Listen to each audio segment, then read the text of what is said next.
Hoje vamos falar sobre um tema que raramente aparece nas manchetes, mas que precisa ser discutido com seriedade e empatia. O que realmente acontece dentro das chamadas prisões de crianças?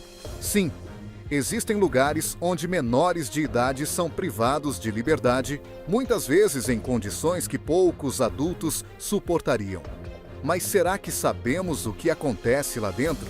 Será que essas instituições estão realmente ajudando esses jovens ou apenas empurrando eles para um ciclo que é muito difícil de quebrar? Antes de continuar, quero deixar claro que este vídeo trata de um assunto delicado e que será abordado com todos e respeito, sem imagens fortes ou descrições gráficas. A intenção aqui não é chocar, mas sim informar e provocar uma reflexão verdadeira sobre como estamos lidando com as nossas crianças mais vulneráveis.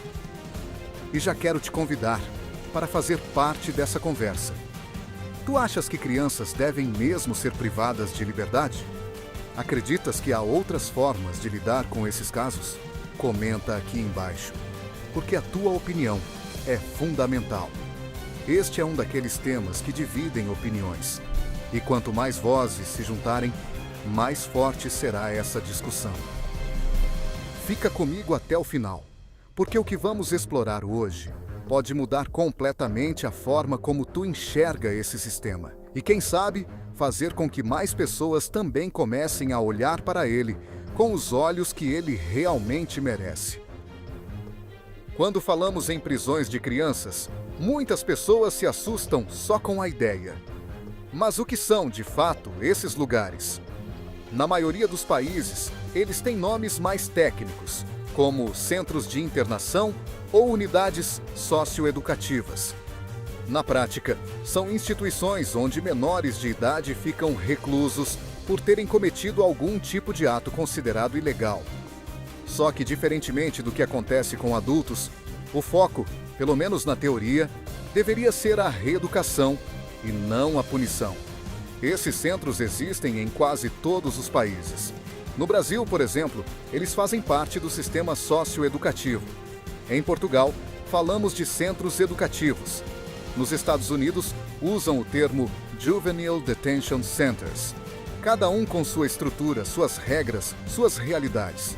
Mas em muitos casos, o que encontramos é um cenário de superlotação, falta de apoio psicológico e quase nenhuma chance de mudança real para quem está ali dentro. E talvez a parte mais preocupante seja essa. A maioria das crianças e adolescentes que acabam nessas instituições já vinha de contextos muito difíceis. Situações de abandono, pobreza extrema, violência familiar, exclusão escolar. Então, a pergunta que precisamos fazer é: essas instituições estão a tratar a causa do problema ou apenas as consequências? Quero muito saber o que tu pensas sobre isso. Tu acreditas que esses centros estão a cumprir a sua função de recuperar e reintegrar esses jovens? Ou achas que eles acabam sendo só uma extensão das falhas que essas crianças já enfrentavam do lado de fora? Escreve nos comentários. Tua visão pode abrir os olhos de muita gente. Mas afinal, como é que uma criança ou um adolescente acaba dentro de uma instituição dessas? A maioria das pessoas imagina que são casos extremos, mas a verdade é que muitas dessas histórias começam muito antes do momento em que eles cruzam os portões de um centro de internação. Muitos desses jovens cresceram em ambientes marcados por dificuldades profundas. Falamos de lares desestruturados, ausência de figuras de apoio, bairros com pouca presença do Estado, escolas sem recursos.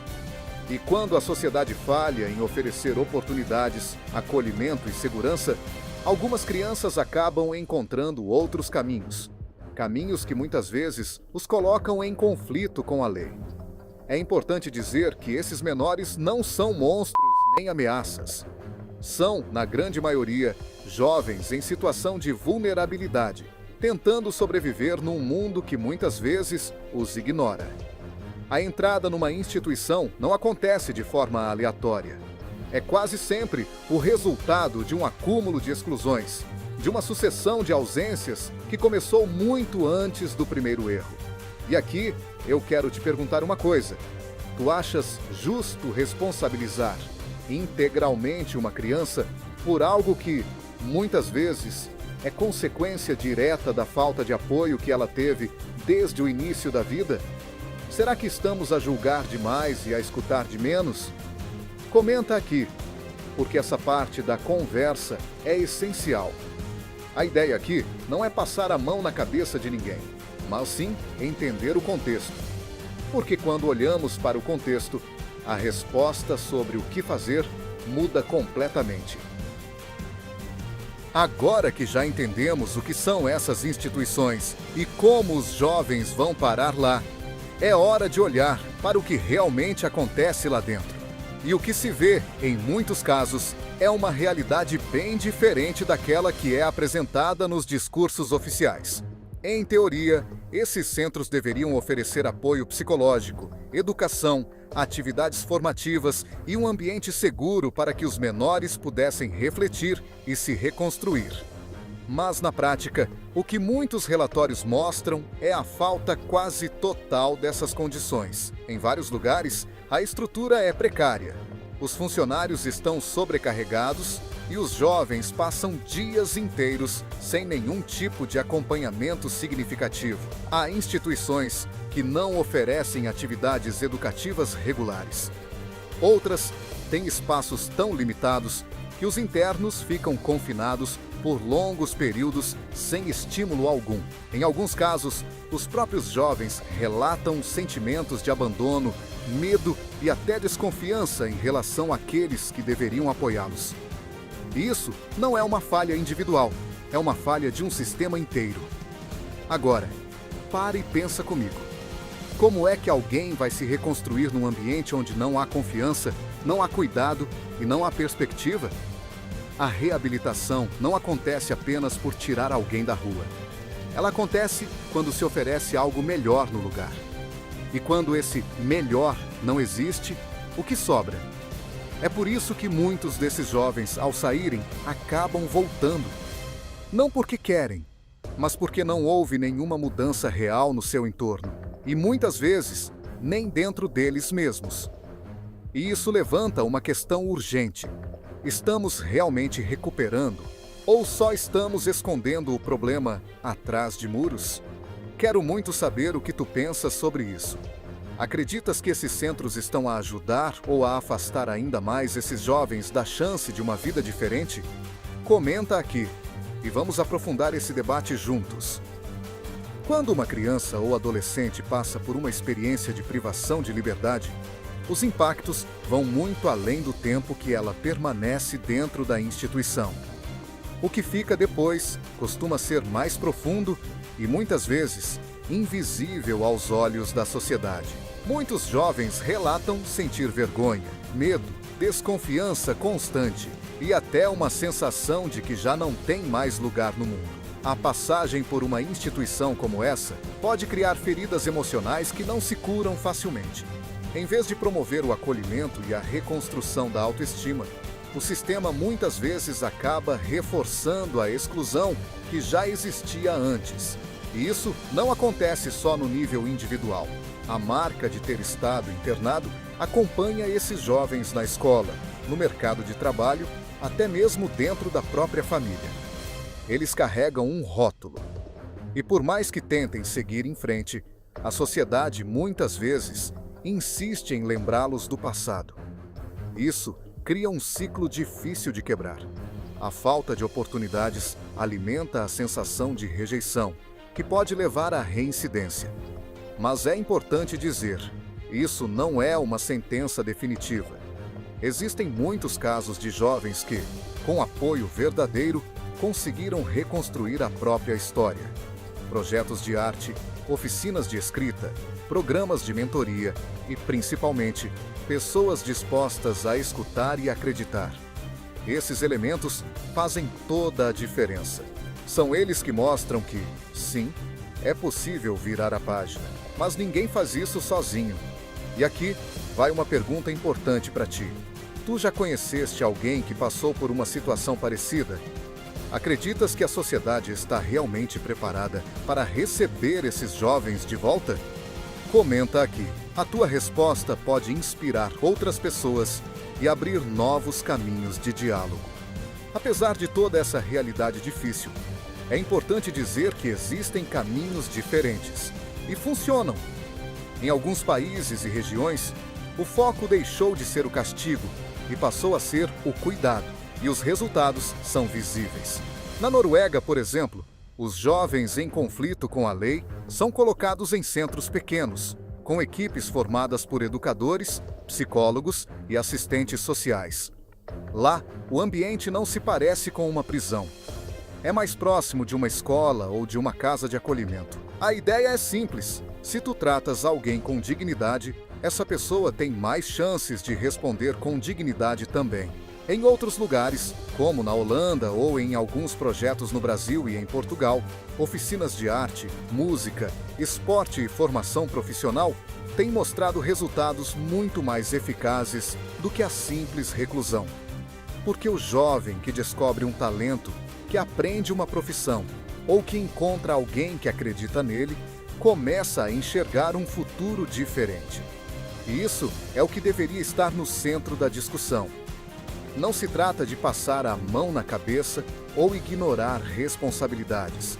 Trata-se de oferecer alternativas reais, de criar pontes e não muros, porque no final das contas, o que transforma a vida de alguém não é o isolamento, é a oportunidade. Tu já tinhas ouvido falar desses modelos? Achas que funcionariam na tua cidade ou no teu país? Comenta aqui embaixo.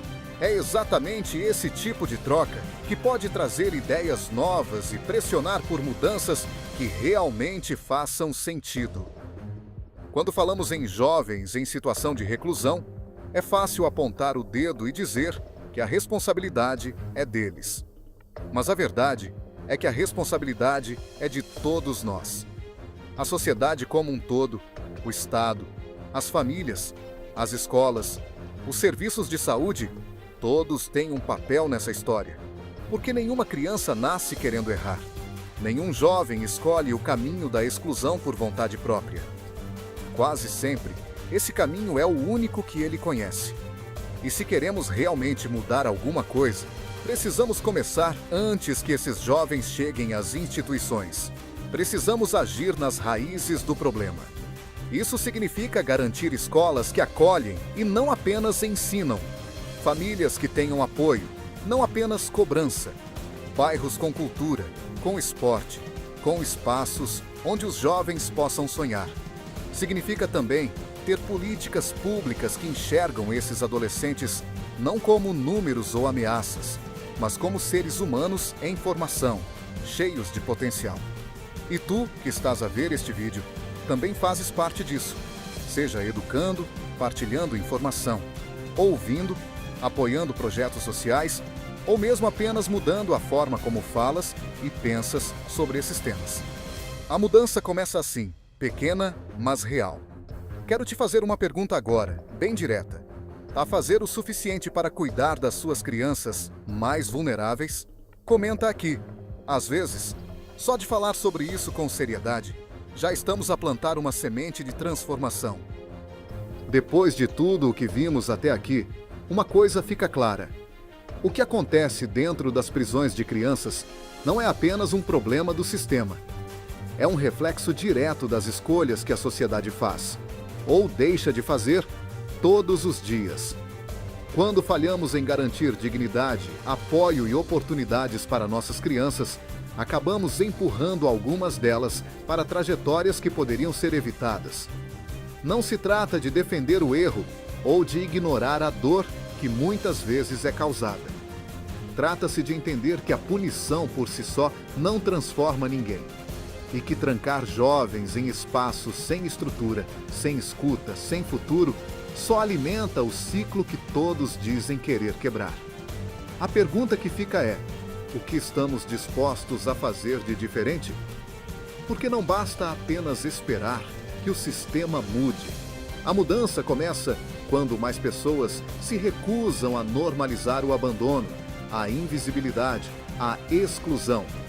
Quando mais pessoas escolhem enxergar esses jovens como vidas que ainda podem ser reconstruídas, e não como casos perdidos. Se tu chegaste até aqui, eu te agradeço de coração. Este vídeo não foi fácil de fazer, mas ele é necessário. E agora, eu quero muito saber a tua opinião. Tu achas que o sistema atual está mesmo a recuperar esses jovens? Acreditas que há um outro caminho possível? Comenta aqui embaixo. Eu leio tudo o que vocês escrevem, e esse tema merece ser debatido com profundidade e respeito. Se este conteúdo te tocou, partilha com alguém. Vamos fazer essa conversa chegar mais longe. E se quiser continuar a acompanhar temas reais, tratados com empatia e responsabilidade, considera te inscrever no canal. Aqui, a gente fala sobre o que importa. Obrigado por estar aqui e até o próximo vídeo.